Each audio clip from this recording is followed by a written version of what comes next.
السلام علیکم ورحمۃ اللہ وبرکاتہ۔ جی بیٹے، آپ کا سوال ہے کہ بہن نے کہا کہ غوث پاک کے نام سے دنیا چلتی ہے اور وہ پیغمبر تھے وغیرہ وغیرہ، تو اس کے بارے میں آپ پوچھنا چاہتی ہیں۔ تو غوث اعظم اللہ سبحانہ و تعالیٰ کی صفت ہے۔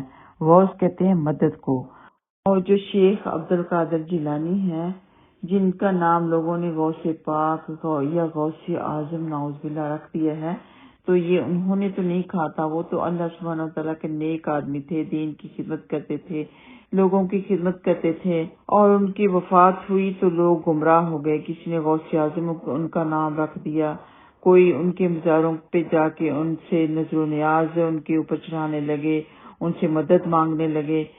لوگوں کا ایمان اتنا کمزور ہے کہ کئی طرح کی گمراہی میں پڑ گئے، نعوذ باللہ۔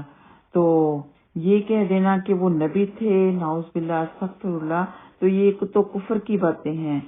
حضرت محمد صلی اللہ علیہ وسلم آخری نبی ہیں، ان کے بعد کوئی نبی نہیں آئے گا۔ یہی ہمارا عقیدہ ہے، یہی اللہ سبحانہ و تعالیٰ کا فرمان ہے، اور یہی نبی پاک صلی اللہ علیہ وسلم کا فرمان ہے۔ اور جو صحابہ کرام تھے، جو نبی پاک صلی اللہ علیہ وسلم کے دوست تھے، ان کا ساتھ دیتے تھے، اللہ تعالیٰ ان سے راضی ہوا تو ان کو ہم اولیاء اللہ کہہ سکتے ہیں۔ لیکن جو ان کے بعد جو بھی اللہ کے نیک بندے آئے تو ان کو ہم اللہ کا نیک بندہ تو کہہ سکتے ہیں، لیکن نبی استغفر اللہ نعوذ باللہ ہرگز نہیں کہہ سکتے۔ ایسا کہیں گے تو کفریہ کلمات کہیں گے۔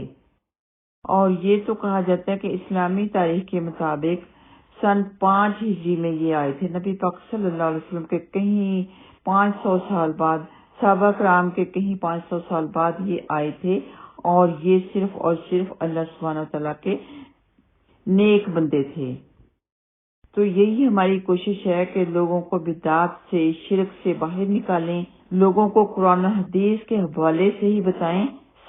آپ سب سے نصیحت ہے کہ آپ وہی بات کریں جس کا حوالہ، جس کا ریفرنس ہمیں قرآن سے ملتا ہو، حدیث سے ملتا ہو۔ اس کے علاوہ کی کتابیں نہ پڑھا کریں۔ تعلیم حاصل کرنی ہے، قرآن پاک کا ترجمہ سیکھیں، تفسیر سیکھیں، آپ کو فہم آئے گا، احادیث سیکھیں۔ تو شیخ عبد القادر جیلانی کو ہم نعوذ باللہ پیغمبر نہیں کہہ سکتے۔ اللہ سبحانہ و تعالیٰ نے نبی پاک صلی اللہ علیہ وسلم کے اوپر ختم نبوت لگا دی، ختم نبوت۔ ان کے بعد کوئی اور نبی نہیں آ سکتا۔ یہی ہمارا عقیدہ ہے، یہی ہمارا ایمان ہے، اور حضرت شیخ عبد القادر جیلانی کو ہم غوث پاک بھی نہیں کہہ سکتے، کیونکہ غوث کا مطلب ہے مدد کرنا۔ مدد صرف اللہ سبحانہ و تعالیٰ ہی کر سکتے ہیں، اور وہ تو فوت ہو چکے ہیں، فوت شدہ لوگ مدد نہیں کر سکتے۔